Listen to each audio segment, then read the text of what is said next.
الحمدللہ رب العالمین والصلاة والسلام علی من کان نبیا و آدم بین الماء والطین وعلی آلہ واصحابہ اجمعین اما بعد فاعوذ باللہ من الشیطان الرجیم بسم اللہ الرحمن الرحیم ان اللہ وملائکتہ یصلون علی النبی یا ایہا الذین آمنوا صلوا علیہ وسلموا تسلیما اللہم صلی علی سیدنا مولانا محمد وعلی آل سیدنا مولانا محمد صلاۃ دائمۃ بدوام الملک الحی القیوم۔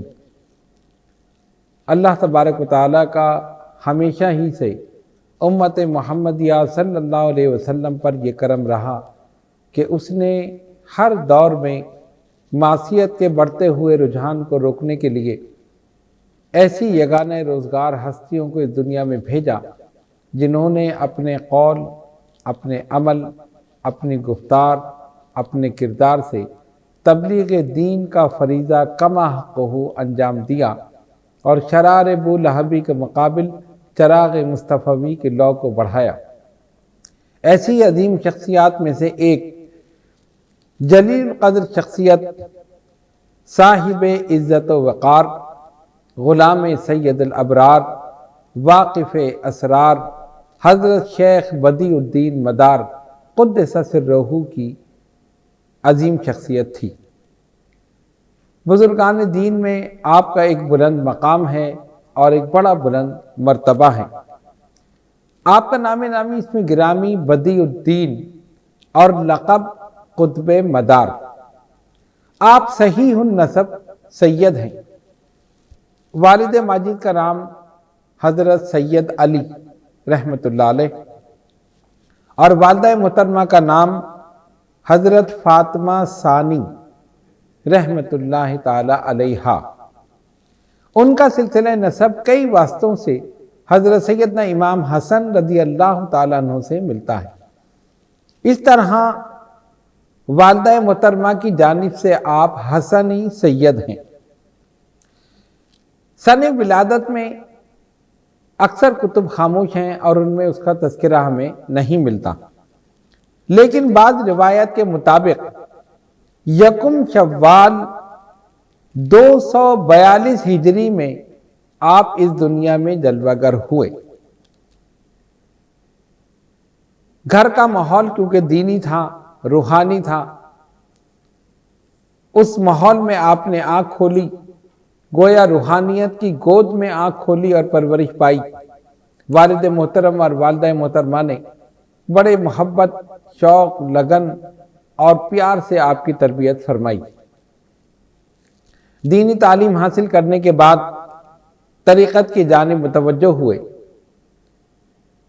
اور اس زمانے کے ایک مشہور بزرگ حضرت تیفور شامی رحمۃ اللہ تعالی علیہ، جن کے پاس بڑے بڑے صوفیاء علماء حاضر ہو کر کسب علم، کسب فیض، کسب روحانیت کرتے تھے، آپ بھی ان کی بارگاہ میں حاضر ہوئے۔ حضرت تیفور شامی رحمۃ اللہ علیہ نے آپ کو بیعت کیا اور اس کے بعد ریاضت و مجاہدے کا سلسلہ شروع ہوا۔ ریاضت، مجاہدہ، تقوی، پرہیزگاری، طہارت، پاکیزگی، چلہ کشی، جو پیر و مرشد فرماتے رہے، آپ محنت اور شوق کے ساتھ وہ سر انجام دیتے رہے۔ سفر و حضر میں بھی ساتھ رہے اور ویسے بھی ان کی خدمات انجام دیں۔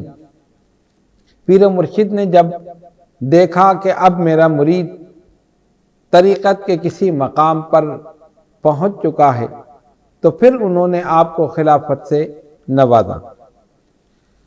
آپ کا سلسلہ طریقت 4 واسطوں سے نبی پاک علیہ الصلوۃ والسلام تک پہنچتا ہے، اور وہ اس طرح ہے کہ حضرت شیخ تیفور شامی، حضرت شیخ یمین الدین شامی، حضرت امام عبداللہ علمدار اور حضرت ابو بکر صدیق رضی اللہ تعالی عنہ، ان 4 شخصیات کے واسطے سے آپ کا سلسلہ طریقت نبی پاک علیہ الصلوۃ والسلام تک پہنچتا ہے۔ اور اس کی ایک وجہ یہ بھی ہے کہ آپ کی عمر مبارک بہت زیادہ طویل تھی، تو عمر مبارک بڑھنے سے واسطے کم ہو گئے، جس کا ہم آگے پھر ذکر کریں گے۔ ان 4 واسطوں سے نبی پاک علیہ الصلوۃ والسلام تک آپ کا سلسلہ طریقت پہنچا۔ آپ کی عمر باختلاف روایت 596 برس ہوئی۔ مختلف روایت میں اور بھی ہیں، لیکن کثرت اقوال اسی کے حق میں ہیں کہ 596 سال آپ اس دنیا میں رونق افروز رہے۔ مدینہ طیبہ حاضر ہوئے، نبی پاک علیہ الصلوۃ والسلام کی بارگاہ اقدس میں حاضری دی، سلام پیش کیا۔ مواج شریف میں سرکار دو عالم علیہ الصلوۃ والسلام کی جانب سے یہ حکم ملا کہ ہندوستان جاؤ اور تبلیغ دین کا فریضہ انجام دو۔ بارگاہ مصطفیٰ صلی اللہ علیہ وسلم سے آپ کو یہ حکم ملا اور وہیں سے آپ نے ہندوستان کا سفر اختیار کیا۔ گجرات تشریف لائے، تبلیغ دین کا سلسلہ شروع کیا۔ علم میں، روحانیت میں، تقوی میں، پرہیزگاری میں ایک بلند مقام رکھتے تھے، اور ایک خاص آپ کی جو خصوصیت تھی وہ یہ تھی کہ آپ کے چہرے انور پر نور اس قدر تھا کہ جو بھی دیکھتا تھا وہی گرویدہ ہو جاتا تھا، اور اکثر ایسا ہوتا تھا کہ لوگ آپ کے چہرے مبارک کو دیکھ کر ہی گناہوں سے تائب ہو جاتے تھے، صرف آپ کی زیارت کر کے۔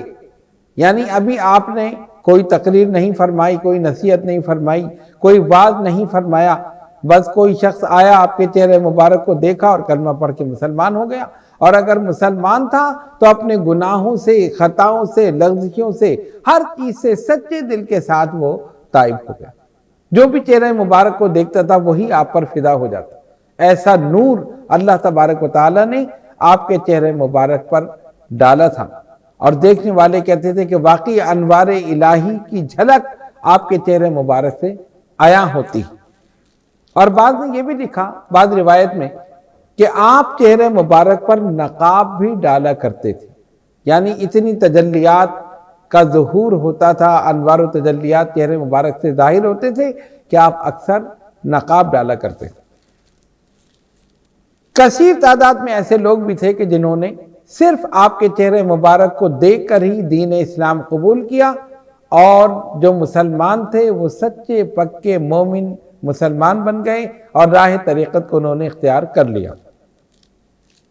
آپ سے فیض حاصل کرنے والوں میں ہمارے سلسلہ اشرفیہ کے بانی تارک السلطنت محبوب یزدانی حضرت مخدوم سلطان سید اشرف جہانگیر سمنانی قدس سرہ العزیز بھی ہیں۔ لطائف اشرفی میں اس سفر کا ذکر موجود ہے جو آپ نے حضرت شیخ بدیع الدین مدار قدس سرہ کے ساتھ کیا، اور اس میں یہ بھی ذکر ہے کہ مکہ معظمہ کے سفر میں بھی ساتھ رہے، اور پھر مخدوم پاک فرماتے ہیں میں نے ان سے فیوز و برکات حاصل کیے۔ اب آپ اس بات کا اندازہ کر سکتے ہیں کہ مخدوم سمنانی جیسا عظیم بزرگ ان سے فیض حاصل کرے تو ان کا مقام کیا ہوگا۔ ان کی روحانیت اور طریقت میں ان کے بلند مقام کا اندازہ کون کر سکتا ہے۔ فرماتے کہ میں نے اس فقیر نے بھی ان سے فیض حاصل کیا۔ اس کے بعد آپ نے مخدوم پاک کو خلافت بھی عطا فرمائی، روحانی فیوز و برکات بھی، اور اپنی جانب سے خلافت بھی عطا فرمائی۔ لطائف اشرفی میں اس کا تذکرہ موجود ہے۔ قاضی حمید الدین ناگوری، مولانا حسام الدین مانک پوری، اور اس زمانے کے جلیل القدر علماء، مشائخ، صوفیہ آپ کی بارگاہ میں حاضر ہوتے تھے اور آپ سے فیض حاصل کرتے تھے۔ آپ غور کریں کہ عمر مبارک 596 برس، 596 برس میں کتنے لوگوں نے آپ سے فیض حاصل کیا ہوگا، بے شمار۔ یعنی جب آپ کا وصال مبارک ہوا ہے تو اس سے قبل آپ نے ایک خطبہ دیا۔ اس خطبے میں روایت میں آتا ہے کہ جو خطبہ آخری آپ نے دیا اپنے وصال مبارک سے قبل، تو اس میں 1,24,442 خلفاء موجود تھے۔ یعنی یہ صرف خلفاء کی تعداد، 1,24,442 خلفاء۔ حضرت شیخ قطب الدین مدار قدس سرہ العزیز کے تھے، جو اس آخری خطبے کے دوران، وہ خطبہ حجۃ المدار کے نام سے بھی مشہور ہے، اس میں آپ نے اپنے عقائد کی، اپنے نظریات کی، طریقت کی، ذکر کی، دیگر چیزوں کی وضاحت فرمائی اور فرمایا کہ اب میں اس دنیا سے رخصت ہونے والا ہوں، اپنے وصال کی بھی خبر دی۔ تو وہ جو 1,24,442 خلفاء تھے، ان کے علاوہ آخری اس محفل میں آپ نے جو آخری خطبہ آپ نے دیا ہے وصال مبارک سے قبل، مزید 1,00,000 خلفاء کو خلافت سے نوازا۔ آپ نے فرمایا اس وقت اس فقیر کے مریدین دنیا کے تمام کونے کونے میں، چپے چپے میں، گوشے گوشے میں موجود ہیں، خلفاء بھی، مریدین بھی، معتقدین بھی، متوسلین بھی۔ کثرت کے ساتھ لوگوں نے آپ سے فیض حاصل کیا، دینی تعلیم، طریقت کی تعلیم، ذکر کی تعلیم، حقیقت اور معرفت کی تعلیم۔